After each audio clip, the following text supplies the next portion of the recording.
Good morning. I'm San Giordano, and this is your DMV Daily Dose for Thursday, January 30th, 2020. It's currently clear and 28 degrees in Baltimore. Expect mostly cloudy skies starting in the morning. Today's high will be 39 degrees, and the low will be 28.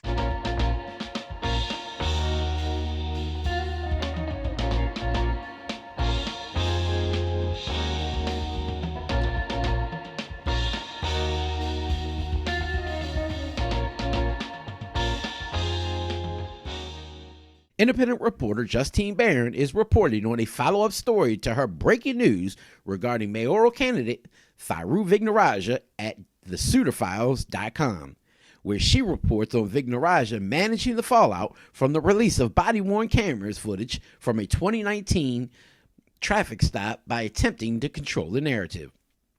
As previously reported on September 26, 2019, Vignarajah was pulled over on Greenmount Avenue around 1 in the morning for driving with his lights out. He was found to have a suspended registration, and he argued with the officer that pulled him over, Officer Mark Smith, eventually accusing the officer of threatening him. This resulted in two sergeants having to be called to the scene 40 minutes after the initial stop. Now, Vignarajah asked one of the sergeants to turn off his body camera. This has since led to an internal investigation. Vignarajah has sought to minimize the political damage by reducing what happened to a few key talking points. Not all of them based in fact, says Barron.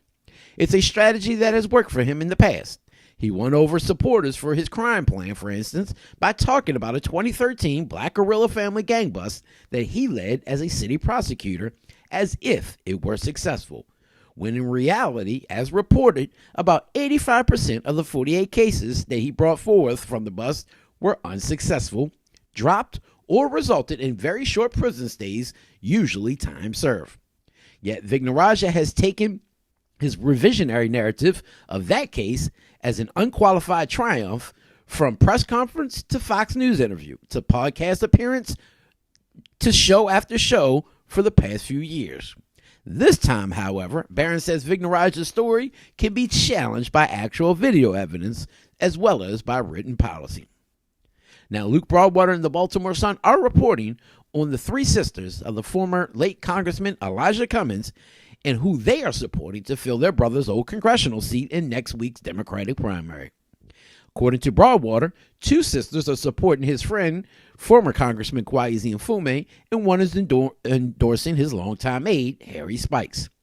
A news release from the Mfume campaign showed that Sharithia Blount and Diane Woodson have endorsed the former NAACP president, Mr. Mfume, while Yvonne Cummings has endorsed Spikes, who is also endorsed by the late congressman's two daughters.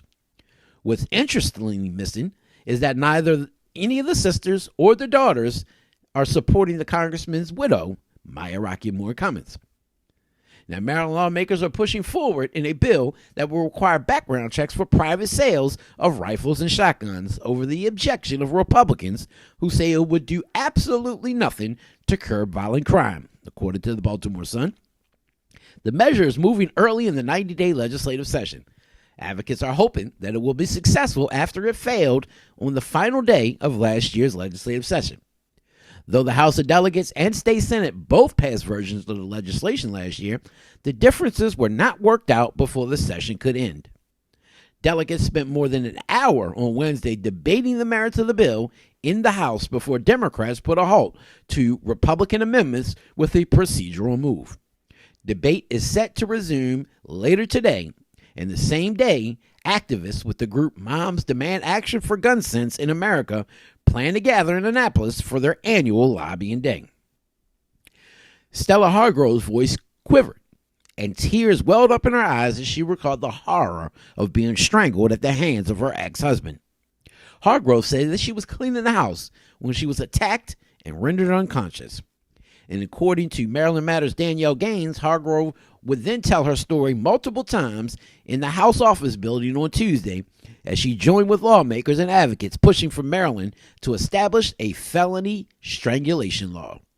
Under current Maryland law, strangulation can be charged as a first-degree assault, which says a person may not intentionally cause or attempt to cause serious physical injury, with loss of bodily functions or a substantial risk of death. But prosecutors say the cases are difficult to prove in court. Prince George's County State's Attorney Aisha Braveboy said that first-degree assault charges are often reduced to second-degree assault convictions because strangulation often does not leave physical injury on a victim's body to introduce as evidence, and internal injuries can be difficult to document and prove or may not manifest until days later or even weeks. If intentional strangulation were specified in the first-degree assault law, cases could be easier to prove to juries, Braveboy said.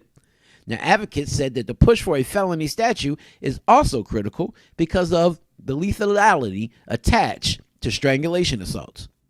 A victim of strangulation at the hands of a partner is 7 times more likely to end up as a homicide victim of that partner in the future, according to the Training Institute on Strangulation and Prevention.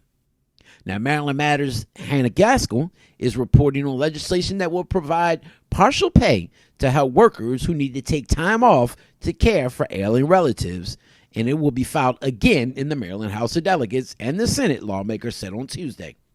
Senator Antonio Hayes, a Democrat from Baltimore City's 40th District, and Delegate Chris Valderrano, a Democrat from Prince George's County, announced their intent to cross-file the Time to Care Act. Now, this measure would ensure Maryland workers up to 12 weeks of partial pay replacement. It would be financed through a payroll tax shared equally by the worker and employer and will be accepted at half of 1%.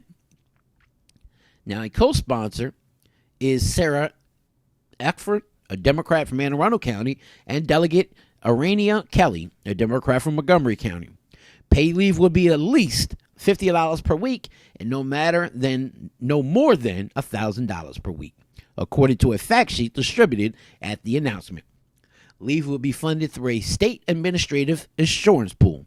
Because there is no national program for paid family or medical leave, most workers who need to become caregivers find themselves in a tight spot when that need arises. Only 17% of the American workforce has access to such a benefit, Hayes said. And former Mayor Sheila Dixon is set to release her highly anticipated crime plan later today, as she seeks to turn the city's rising tide of violent crime around on day one if elected this April.